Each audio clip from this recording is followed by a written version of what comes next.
दोस्तों नमस्कार। Victor Hugo का एक मशहूर कथन है कि दुनिया की कोई ताकत उस विचार को आने से रोक नहीं सकती जिसका समय आ गया है। राहुल गांधी इस वक्त एक व्यक्ति नहीं है, एक व्यक्तित्व भी नहीं है, बल्कि एक विचार बन चुके हैं।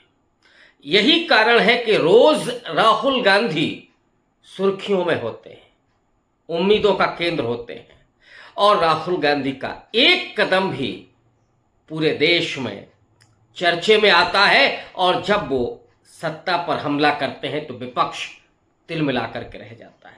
पिछले 2.5 महीने की सरकार में जिस तरह से 6-6, 7-7 फैसले रोल बैक किए हैं नरेंद्र मोदी ने, वो दिखाते हैं कि राहुल गांधी के आगे ये सरकार बेदम हो चुकी है। और जिस एजेंडे को राहुल गांधी रेखांकित कर चुके हैं, कास्ट सेंसस, मैंने कई दिन पहले कहा था कि अगला जो सबसे बड़ा एजेंडा होगा, सबसे बड़ा जो कदम होगा राहुल गांधी का देश की राजनीति का, वो कास्ट सेंसस होगा। ये ऐसा मुद्दा है कि अगर नरेंद्र मोदी इसे कराते हैं तो भी फंसते हैं, नहीं कराते हैं तो भी फंसते हैं, तो जाएंगे किधर।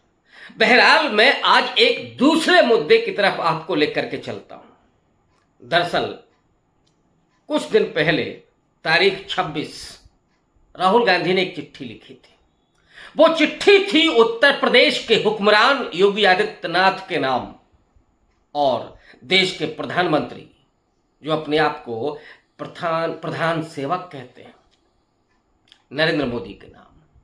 और उस चिट्ठी में राहुल गांधी ने अपने लोकसभा क्षेत्र रायबरेली के उस अर्जुन पासी का जिक्र किया था, जिसे वहीं के विशाल सिंह नाम के एक व्यक्ति ने, उसके साथियों ने मिलकर मार डाला। क्या हो रहा है इस देश में? क्या दलित अर्जुन पासी की जिंदगी का कोई मोल नहीं? क्या विशाल सिंह बचाए जाते रहेंगे? योगी आदित्यनाथ का सजातीय अगर कोई अपराधी है, आरोपी है, वो आरोपी हाथरस में उस गुड़िया वाल्मीकि के बलात्कारी हो या फिर ये विशाल सिंह, क्यों अभी तक मुख्य आरोपी पकड़ के बाहर है? जो सरकार बुलडोजर कानून चला रही है, जो ये कहती है कि उत्तर प्रदेश में रामराज चल गया है, जो ये कहती है कि यहां से सारे गुंडे माफिया मवाली भाग गए हैं, लेकिन क्या वजह है कि विशाल सिंह अर्जुन पासी की हत्या करता है? उसके तमाम लोग जिन पर आरोप हैं वो हत्यारे हैं। राहुल गांधी जब ये चिट्ठी लिख रहे हैं, जब ये भेज रहे हैं, तो ये चिट्ठी मामूली नहीं है।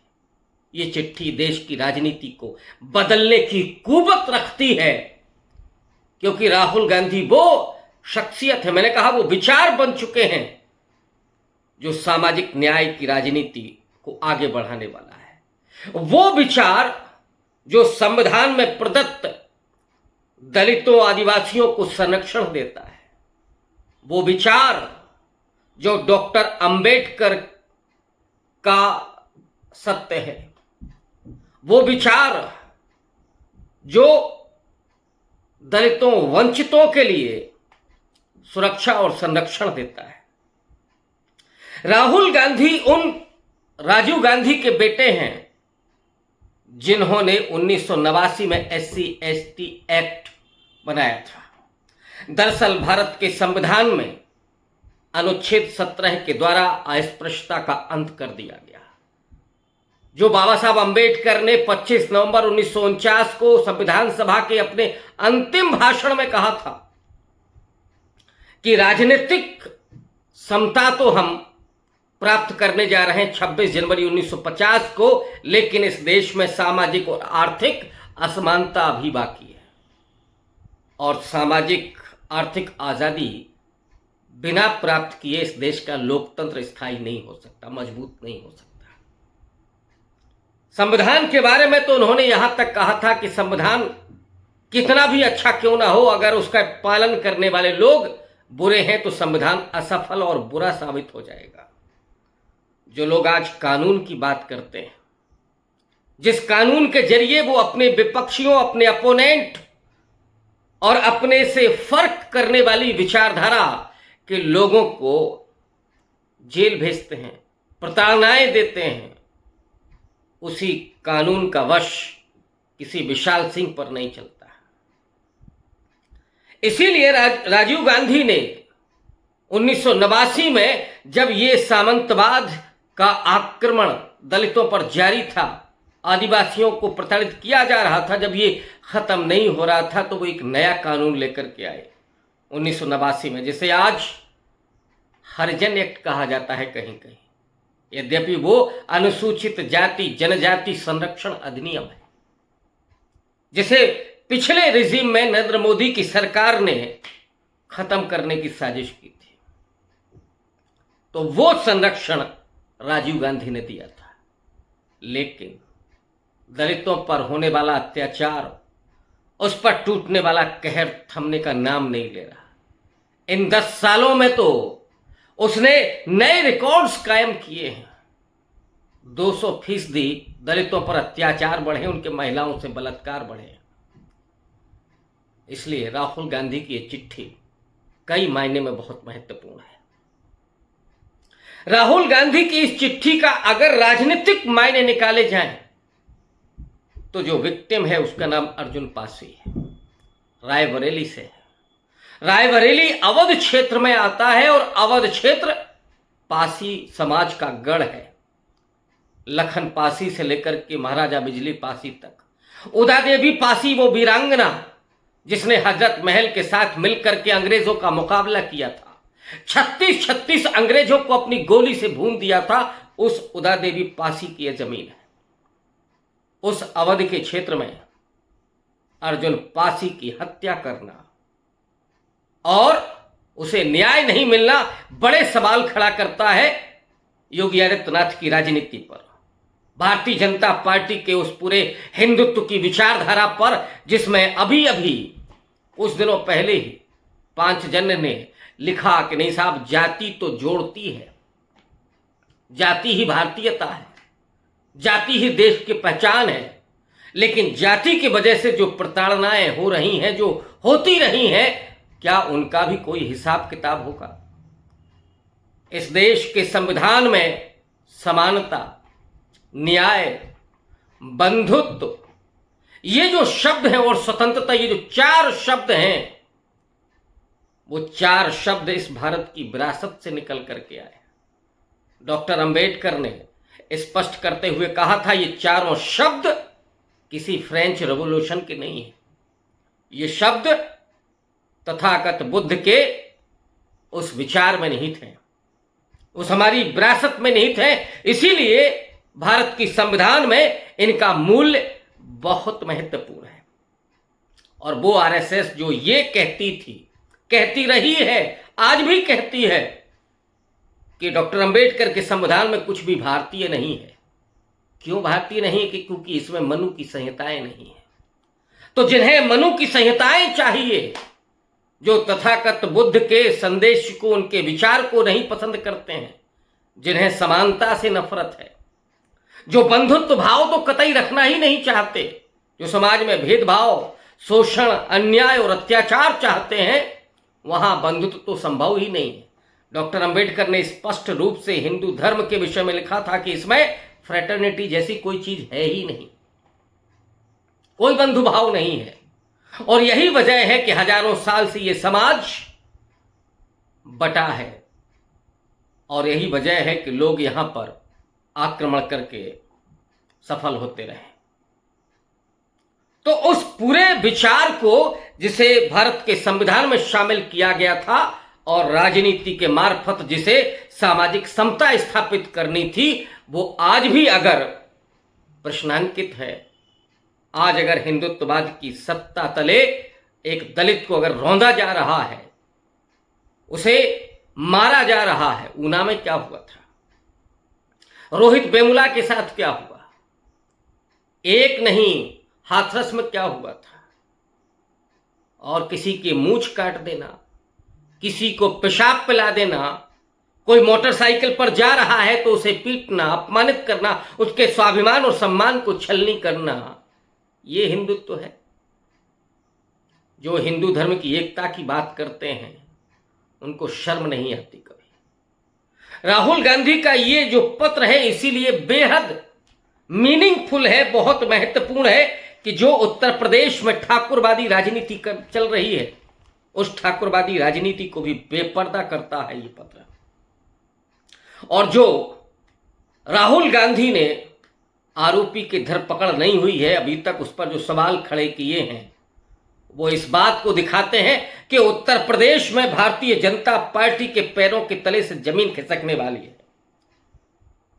भारतीय जनता पार्टी का आधार वोट अपर कास्ट है, लेकिन उसे जिताने की कुवत दलित और पिछड़े वोट के जरिए ही हासिल की जा सकती है।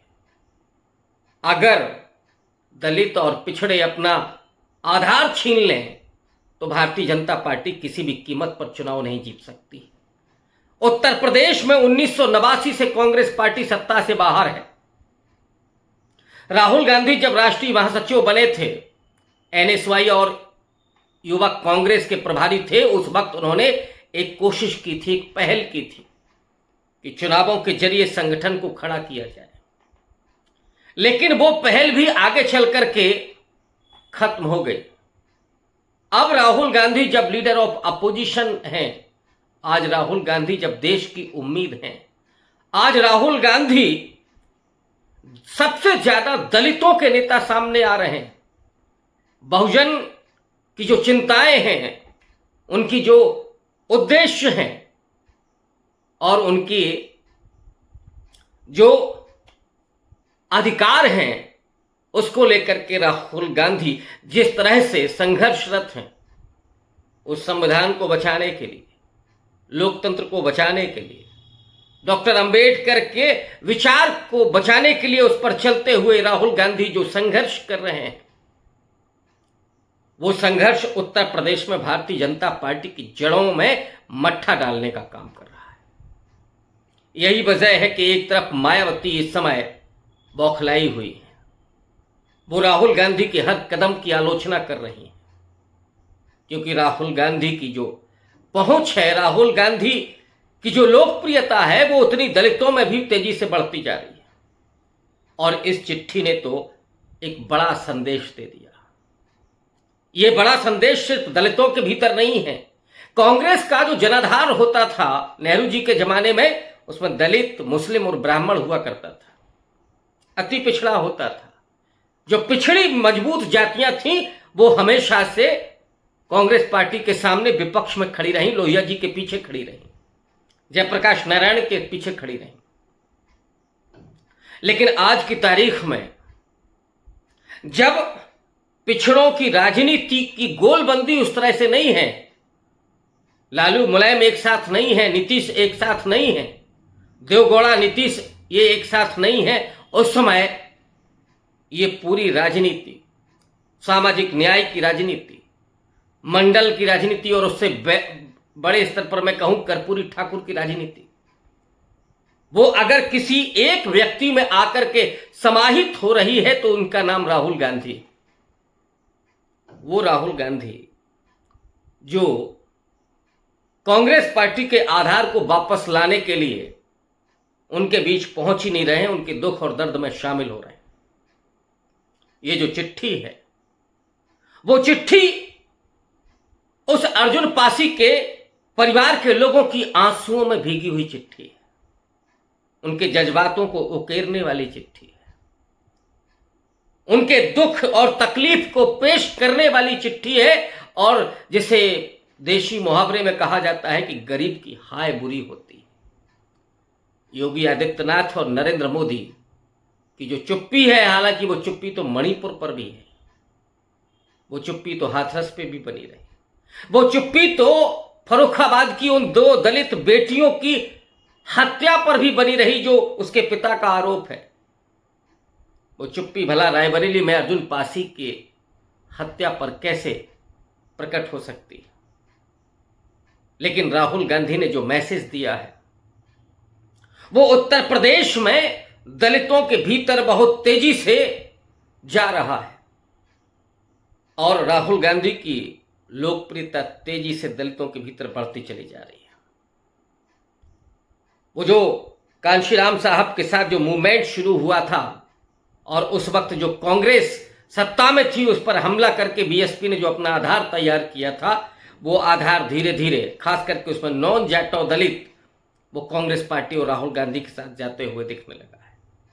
यही वो वोटर है जो 2014 में, 2017 में, 19 में और यहां तक कि 22 में बीजेपी के साथ खड़ा रहा।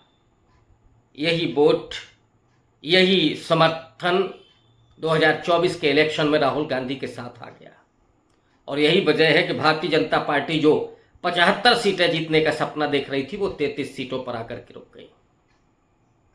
तो ये जो चिट्ठी है उसने हड़कंप मचाई हुई है पूरे बीजेपी में और उत्तर प्रदेश से अगर जड़ें उखड़ गई बीजेपी की तो फिर 240 तो छोड़ दीजिए, 140 सीटें भी मिलना मुश्किल हो जाएगा। यही वजह है कि इस समय राहुल गांधी के खौफ के साए में नरेंद्र मोदी से लेकर के योगी आदित्यनाथ तक जी रहे हैं। स्मृति ईरानी तो पलटी मार रही है, कुमार विश्वास तो आजकल तारीफ करने लगे हैं, वो चेतन भगत भी जिन्होंने कभी नरेंद्र मोदी के कसीदे पढ़े थे, जो राहुल गांधी को पानी पी पी करके कोसते थे, आज राहुल गांधी में अच्छी राजनीति को देख रहे हैं, राहुल गांधी की सादगी और संघर्ष की प्रशंसा कर रहे हैं। ये जो चिट्ठियां हैं उन चिट्ठियों में उभरे हुए जो अक्स हैं, जो हर्फ हैं, वो आंसुओं और उस दलितों के दुख और दर्द की वो सिसकियां हैं जो इस हिंदुत्व की राजनीति को पूरे तरीके से बहाकर डुबोने जा रही हैं। और यही वजह है कि नरेंद्र मोदी की इस चिट्ठी से सब जगह हड़कंप है, लेकिन उम्मीदें, आशाएं वो दलितों के भीतर भी, बहुजनों के भीतर भी, और राहुल गांधी जिस सत्य को लेकर के साथ चल रहे हैं, जिस विचार को लेकर के साथ चल रहे हैं, संवैधानिक मूल्यों को लेकर के साथ चल रहे हैं, संविधान की किताब को लेकर के साथ चल रहे हैं, वो आने वाली राजनीति का सिर्फ सूत्र ही नहीं है, उसका सिर्फ संकेत ही नहीं है, बल्कि उसका आधार भी बनने जा रहा है। शुक्रिया, धन्यवाद।